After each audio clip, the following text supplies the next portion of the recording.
algunas cuestiones básicas que son principios generales, yo diría que aplicables prácticamente a todos los riesgos de tipo patrimonial, todas las coberturas patrimoniales, que van a aparecer sistemáticamente en todas las pólizas que vamos a ver, y sobre los cuales vamos a volver repetidamente cada vez que veamos cada póliza, porque son elementos fundamentales de las coberturas. Primero, siempre hablando del corazón de las coberturas, que es daños materiales a los objetos del seguro, a bienes objetos del seguro. Todas las coberturas dicen que cubren daño material directo a los bienes asegurados, es decir, no hay posibilidad de reclamar bajo la póliza, hablando siempre de la cobertura básica de daños, de nada que no sea un daño tangible sobre un elemento físico tangible que además sea objeto del seguro. Eso es lo que quiere decir daño material directo sobre los bienes asegurados. Todas las coberturas que vamos a ver son de todo riesgo, ¿no? Es decir, definidas por las exclusiones. Así como hay riesgos nominados, la póliza de incendio es la más común y tradicional, que dice lo que cubre, también la de robo dice lo que cubre. Las pólizas de todo riesgo dicen lo que no cubre, es decir, que está cubierto todo aquello que no esté específicamente excluido. El nombre todo riesgo, que ha generado más de un problema alguna vez, no es un término muy feliz, pero bueno, es el título que se usa en todas las coberturas de este tipo.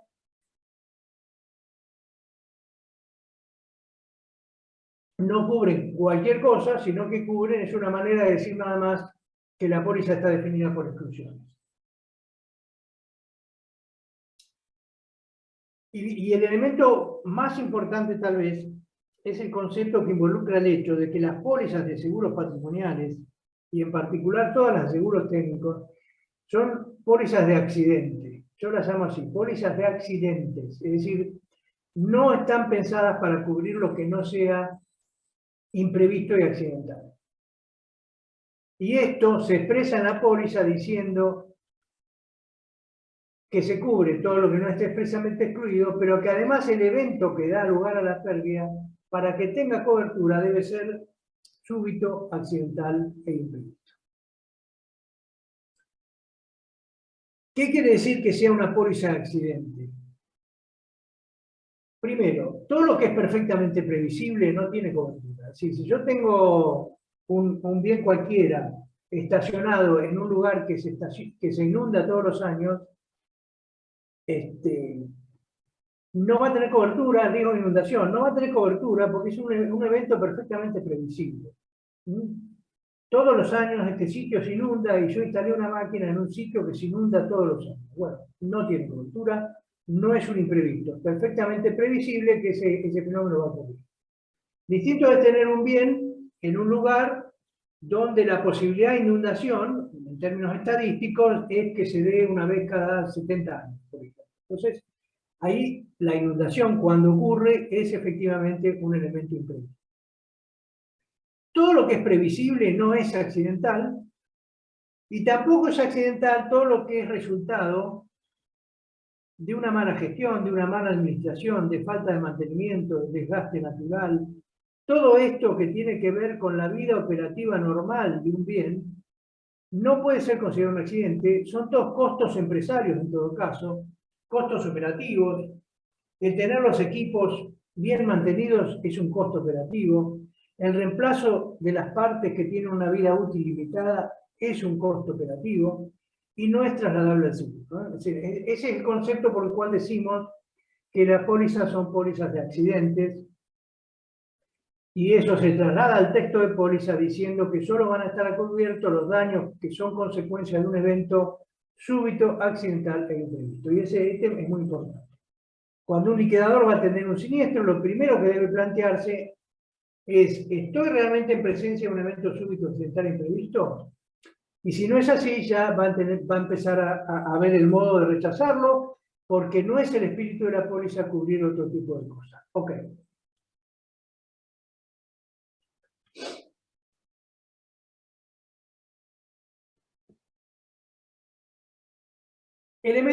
Más elementos comunes. Bueno, ya hablamos del hecho de que las coberturas, casi todas, aceptan un adicional de responsabilidad civil, nos vamos a tener que meter en ese tema también, y las coberturas de pérdida de beneficio también nos vamos a tener que meter. En todas las coberturas básicas de daños de las 5 pólizas son la prestación esa aprobada.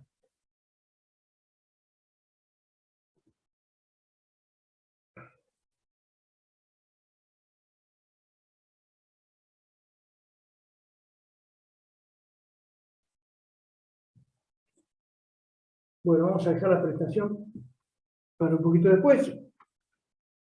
Y hablemos del daño externo y del daño interno.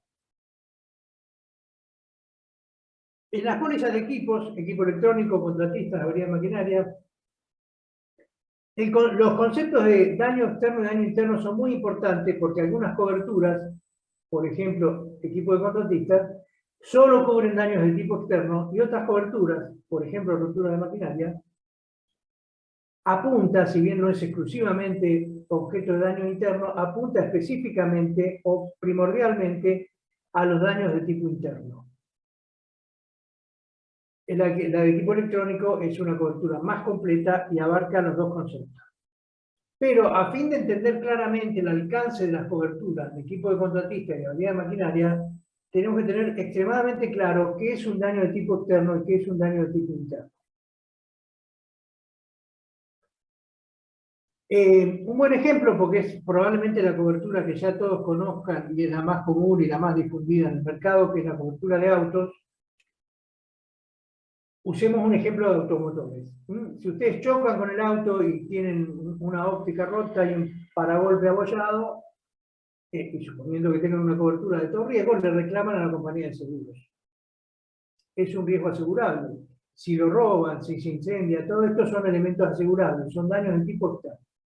Si por el contrario, por ejemplo, se les corta el cable del embrague, o tienen un problema eléctrico, o un problema con, no sé, de un aro de pistón, a ninguno de nosotros se nos ocurriría reclamarle seguro estos conceptos, ¿verdad? Porque son daños de tipo externo. Perdón, de tipo interno. Agarramos el auto, nos vamos al taller y lo hacemos reparar por nuestra cuenta. Es un ejemplo muy claro de cuáles son daños de tipo interno y cuáles son de tipo externo. Entonces, en los daños de tipo externo tenemos todo lo que tradicionalmente cubren las pólizas tradicionales: robo, hurto, incendio, rayos de explosión, todos los riesgos de la naturaleza, choques, vuelcos, ese tipo de accidentes. En los daños de tipo interno están todos aquellos daños que tienen que ver con fallas internas, mecánicas, eléctricas y demás. Y en el caso de equipos muy sofisticados, o no muy sofisticados, pero más complejos como turbinas, los problemas con los álabes, cojinetes, vibraciones, etc. En particular, el concepto de explosión, que usualmente en términos de cotidianos usamos la idea de explosión de manera genérica para expresar dos cuestiones que son en realidad bastante distintas entre sí, ¿no?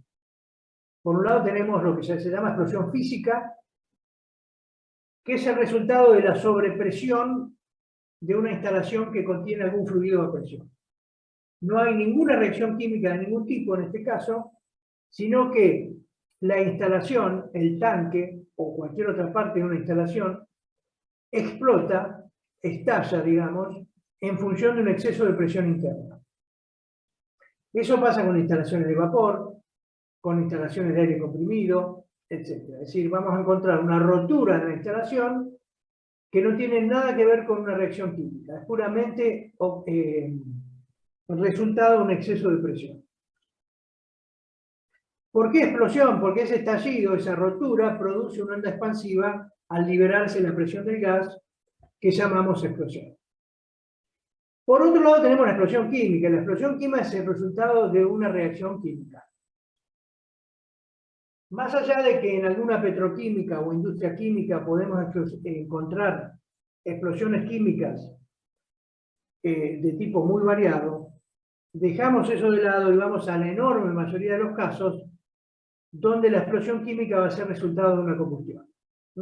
Una típica combustión de oxígeno más un determinado combustible, donde la velocidad de propagación es muy alta y produce una onda expansiva que llamamos, una onda de choque, perdón, que llamamos explosión. ¿Por qué hago esta diferenciación? Porque a los objetos de las pólizas nuestras, la explosión química es un daño de tipo externo, porque es en definitiva una combustión y por lo tanto asimilable al incendio, y las explosiones físicas son de tipo interno. Entonces nos vamos a encontrar que en avería de maquinaria va a estar cubierta la explosión física y no la explosión química, y al revés en el caso del tipo de combustible. Por eso hago esta diferenciación y es importante entender la diferencia entre estos dos fenómenos.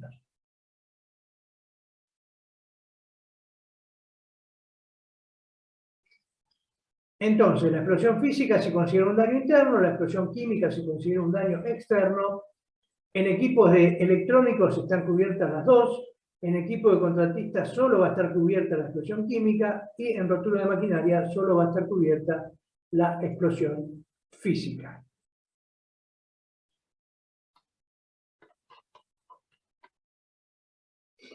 Bueno, medida de la prestación.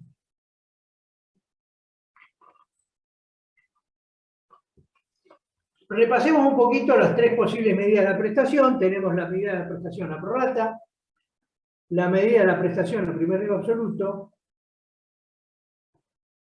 y a primer riesgo relativo.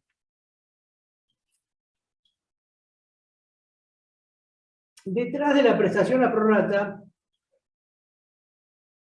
hay un concepto que tiene que ver con lo que podríamos decir que es la definición básica del seguro, ¿no? Que es una transferencia de riesgos.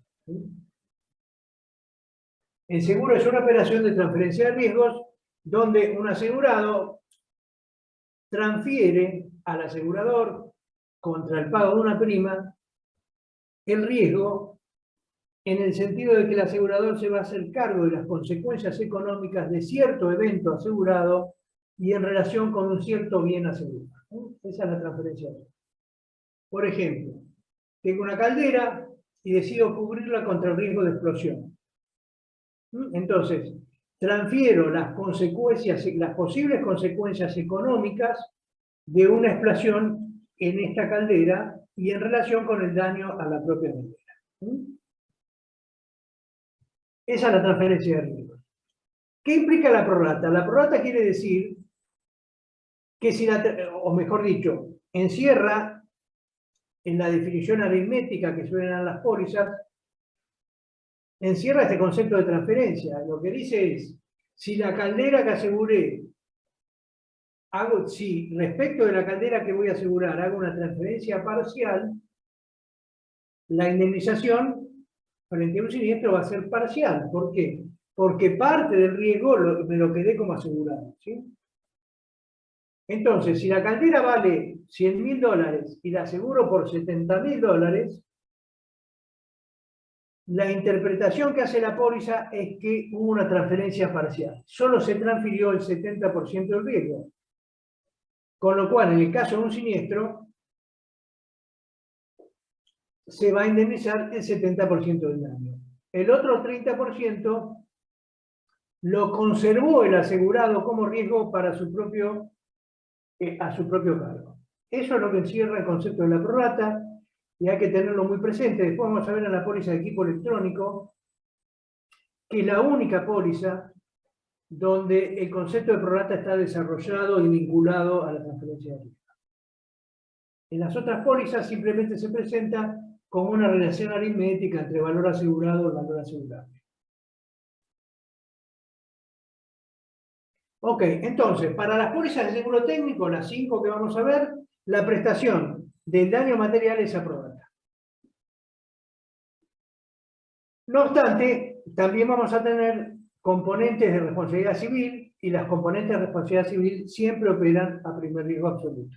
Es decir, la suma asegurada en relación con el componente de responsabilidad civil va a ser un límite de indemnización que opera a primer riesgo absoluto, independientemente de la suma asegurada por daño material del bien asegurado.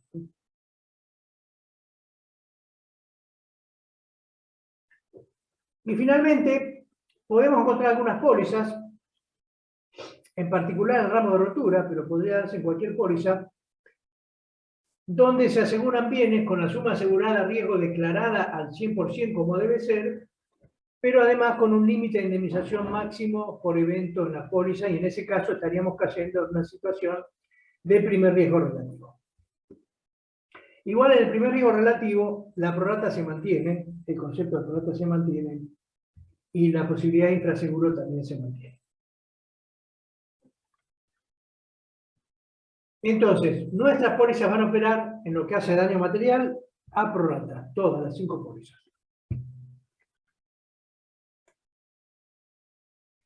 ¿Cómo opera? Bueno, yo supongo que ustedes ya lo saben, pero vamos a hacer un pequeñísimo repaso de cómo opera la prestación a prorrata. El texto de póliza va a decir cuál debe ser el valor asegurable.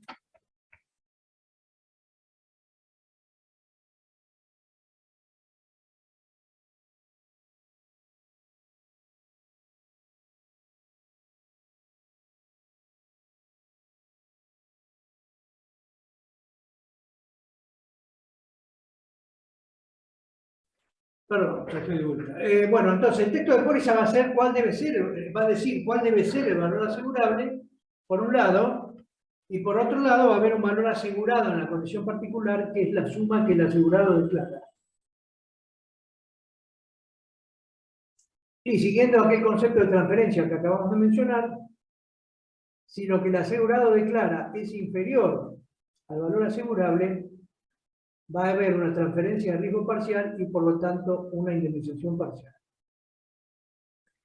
El valor que efectivamente aseguré sobre el valor que debía haber asegurado según el texto de póliza, que acá lo llamamos valor asegurable, aunque ahí hay un error de tipeo y dice valos, pero bueno, es valor.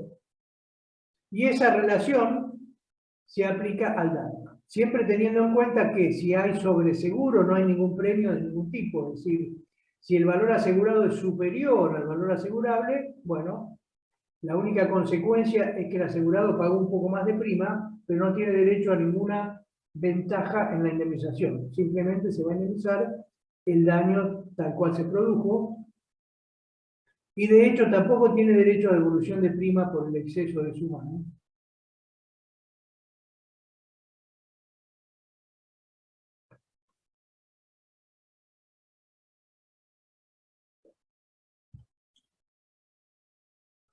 El valor asegurable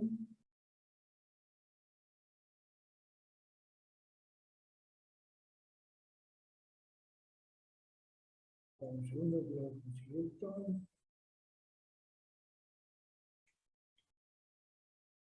El valor asegurable en las pólizas de equipos, el valor asegurable va a ser el valor de reposición a nuevo siempre. ¿Por qué? Porque en el caso de reparaciones parciales,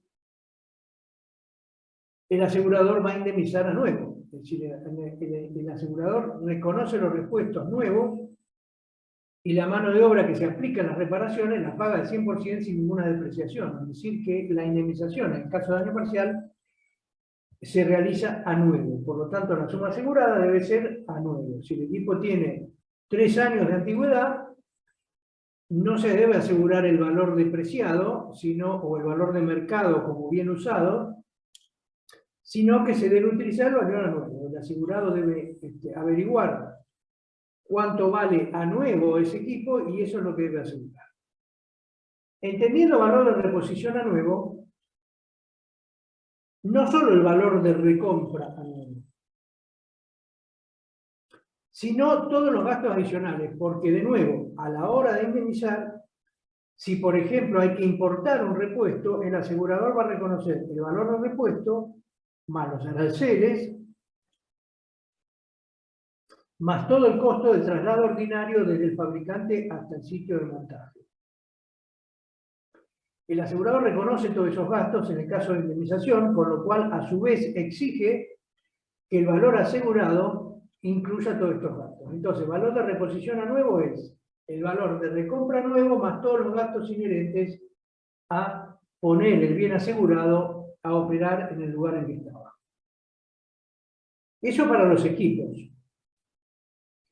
Para las obras, el valor a asegurar debe ser el valor total del proyecto a obra terminada. Es decir, todos los montos gastados en materiales, en servicios, en ingeniería, en aranceles, todo lo que concurra a la inversión final total del proyecto debe estar incluido en la suma asegurada.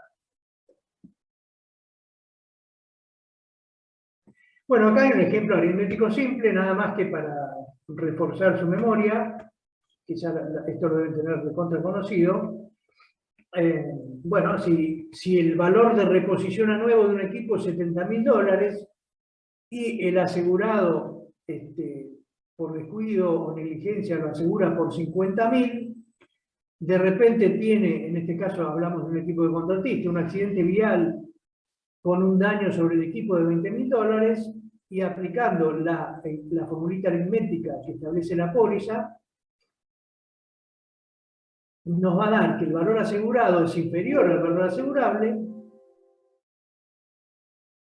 Tenemos que hacer la relación que existe entre 50.000 y 70.000, que en este caso nos va a dar 0,7143, y este factor, que es el factor de infraseguro, hay que aplicarlo al daño y obtenemos la indemnización primaria, que es de 14.286. ¿Sí?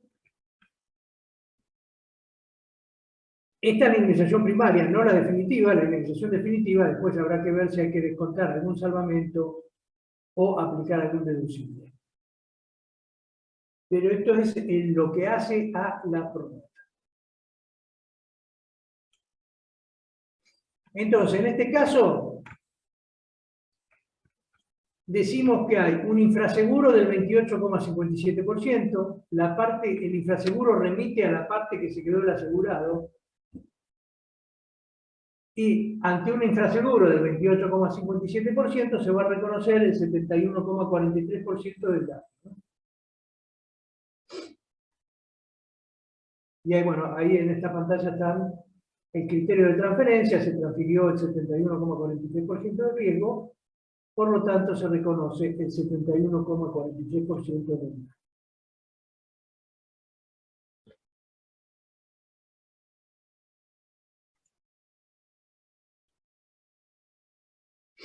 Bueno, acá está el valor de reposición a nuevo que les mencionaba antes, es el valor de recompra más los costos de transporte y flete, derechos y aranceles, costos de instalación y montaje, etc. En el caso de asegurados que son razones sociales o personas jurídicas, en general no se debe incluir el IVA, porque el IVA en general el asegurado lo recupera en su rendición de IVA mensual y por lo tanto no se indemniza. Pero eventualmente, si no fuera ese el caso, se puede incluir también el IVA.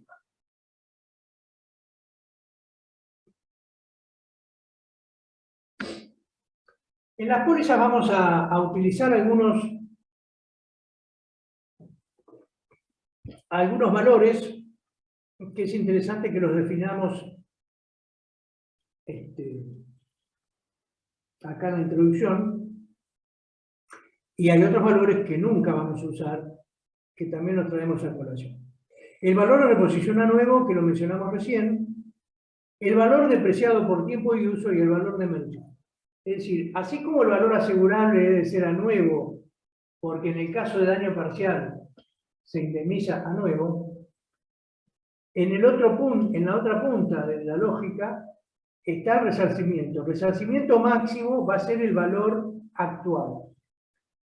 Valor actual o valor real, ambos términos yo los uso como sinónimo. Valor actual es sinónimo de valor real, son exactamente lo mismo. El valor actual es el valor que tiene el bien al momento del siniestro, es decir, el valor económico real del bien al momento del siniestro. Y esa va a ser la máxima indemnización que atiende la póliza, porque ese es efectivamente el valor económico que tenían asegurado en el momento del siniestro. Entonces, si el daño es parcial, es decir, que no alcanza a ese valor real, la indemnización es a nuevo, y si el daño es total, la máxima indemnización va a ser el valor actual. Ahora bien, ¿cómo encuentro el valor actual? Y para eso tenemos dos posibilidades. Lo ideal es tomar el valor de mercado, es decir, el valor de recompra o de reventa usado del bien tal y como estaba en el momento del siniestro, en el momento anterior al siniestro. Porque ese es el valor económico real, es decir, si no hubiera tenido un siniestro y decido vender ese bien, ¿qué hubiera obtenido? Hubiera obtenido ese valor de mercado.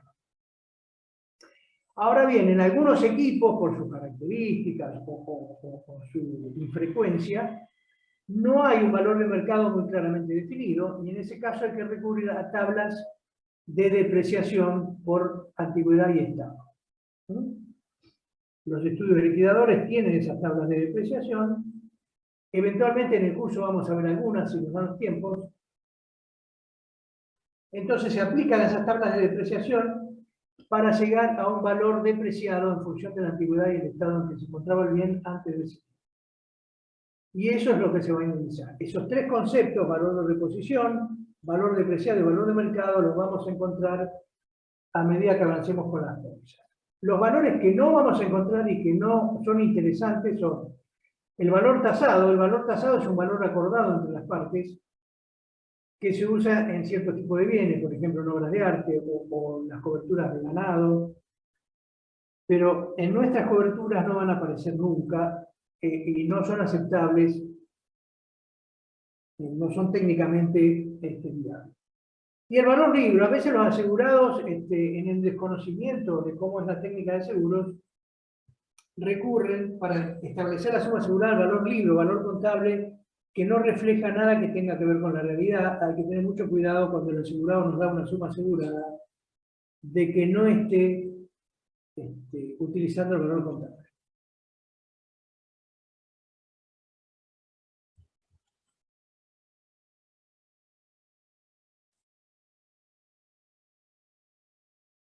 A ver qué nos va quedando.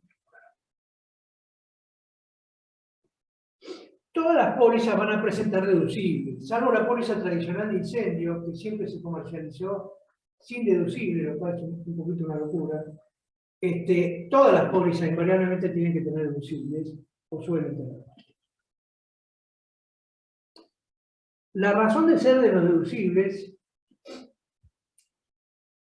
no solo tiene que ver con reducir el monto indemnizatorio, porque eso sería puramente una cuestión de precio, en definitiva, sino que surge en primera instancia y como elemento principal, de un concepto asegurativo, de la técnica asegurativa básico, que dice que el asegurado debe atender y mantener la seguridad de sus bienes como si no tuviera seguro. Es decir, no puede descansar en que tiene un seguro para relajar la buena atención o la buena seguridad de los bienes que están asegurados.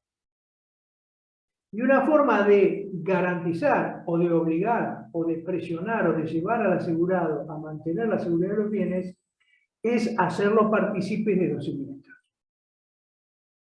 Entonces, si bien transfirió el riesgo, siempre va a haber una parte de ese riesgo, presumiblemente bastante menor, porque si no, no tendría sentido el seguro, pero va a haber una parte de riesgo que va a estar a cargo del asegurado como un elemento proactivo para que el asegurado mantenga el interés en la seguridad y el cuidado de los bienes. Esto como concepto básico. Y esa es una de las razones del deducible.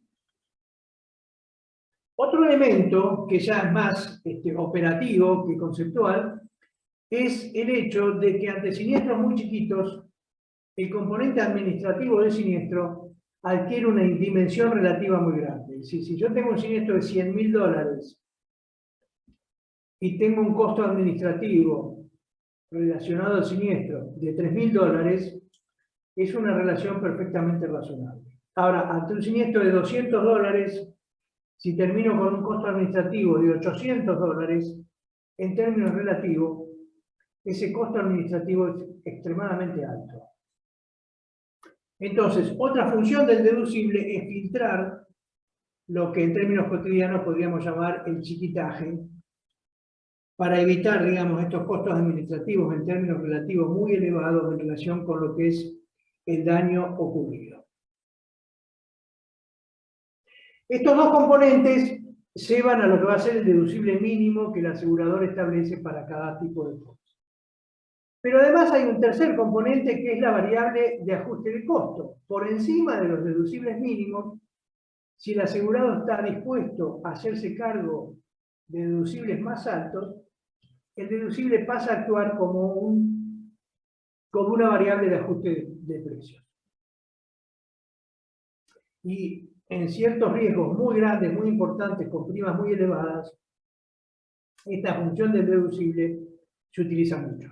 Es decir, el asegurado profesional que tiene asesoramiento profesional puede ajustar el deducible o los deducibles a sus posibilidades financieras en la eventualidad de un siniestro, de modo de conseguir reducir, ajustar o optimizar su costo del seguro.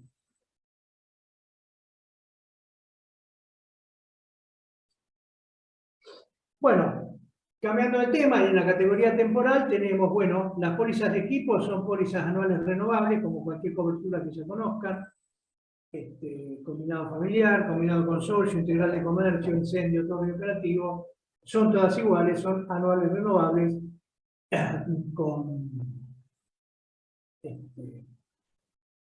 bueno, sin mucho más para agregar. En el caso de las obras, por el contrario, no son renovables. La obra tiene un tiempo definido, la obra es una situación provisoria por naturaleza, por definición. Arranco con una obra, la termino, la entregué y ya no es más una obra. Y las coberturas siguen este criterio, es decir, la cobertura sigue la obra, dura lo que dura la obra, la vigencia de la póliza va a responder al cronograma de obra, y si hubiera que extender la cobertura temporalmente porque la obra no terminó a tiempo, se hace una prórroga. Es decir, las coberturas de obra son prorrogables, no renovables. Y eso después vamos a ver también que tiene una influencia importante en la tarificación.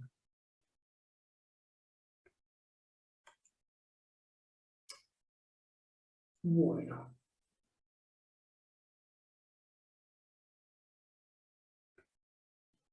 Bueno, los textos un poco los comentamos cuando hablamos de la bibliografía.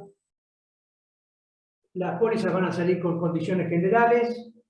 En el caso de avería de maquinaria, va a salir con la condición general de riesgos varios.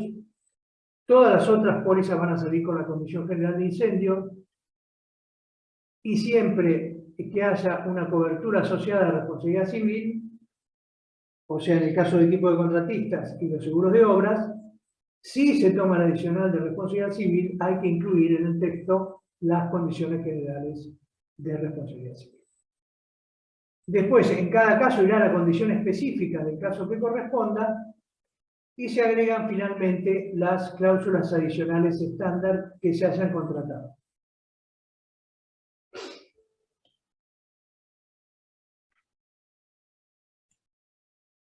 En caso de discordancia, y esto el orden de prelación supongo que ya los conocen, pero también vamos a hacer una refrescada de memoria en este sentido. Las condiciones particulares, es decir, en las condiciones de póliza puede haber contradicciones, puede haber un adicional que modifica una condición específica y vamos a encontrar que un adicional dice que sí, la condición específica que no. ¿Cuál es el orden de prioridad de aplicación de estos criterios? Esto se llama orden de prelación. Y el orden es el siguiente: la condición particular prevalece sobre cualquier otra condición de póliza, las cláusulas adicionales estándar prevalecen sobre los condicionados, y dentro de los condicionados la condición específica prevalece sobre las condiciones generales. Esto un poco para recordar el orden de prelación de las pólizas.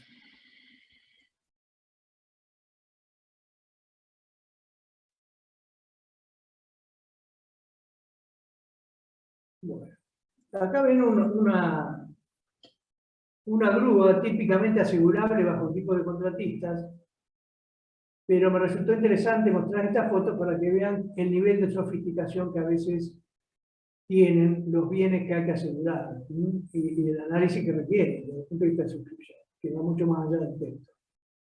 Fíjense la sofisticación de esta grúa. Es una grúa específica para montaje de, en principio, de turbinas eólicas, de aerogeneradores. Eventualmente se podrán usar para otra cosa, pero han sido diseñadas especialmente para los parques eólicos. Bueno, esta es otra máquina relativamente nueva también, bastante sofisticada para excavación y después hormigonado de canales de riego, canales de...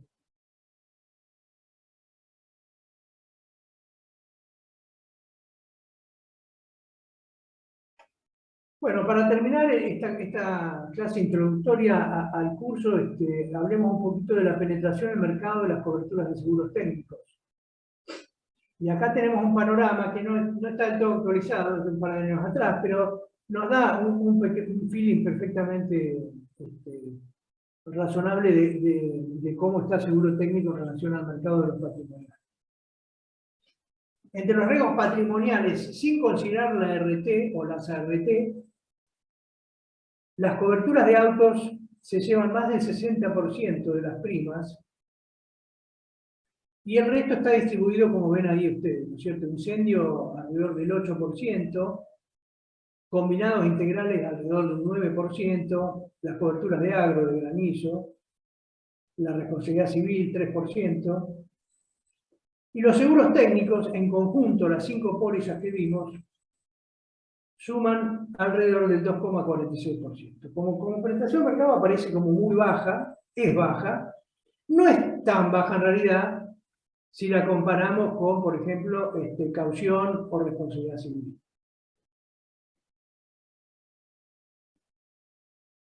Pero está clarísimo que el componente de autos, el de incendio, porque incendio no solo tiene el 8%, sino que es la cobertura clave o principal en todos los combinados integrales. Son las que dominan el mercado, ¿no? Sobre todo las de autos. También es cierto que parte de las primas de seguros técnicos se canalizan por otros ramos. Por ejemplo, en el caso de rotura de maquinaria suele salir en muchas pólizas como un sublímite dentro de los tórricos operativos. Y algunas coberturas, muchas coberturas de equipo electrónico y algunas de equipo de contratistas salen por los integrales. Integral de comercio, integral de industria, combinados familiares y demás.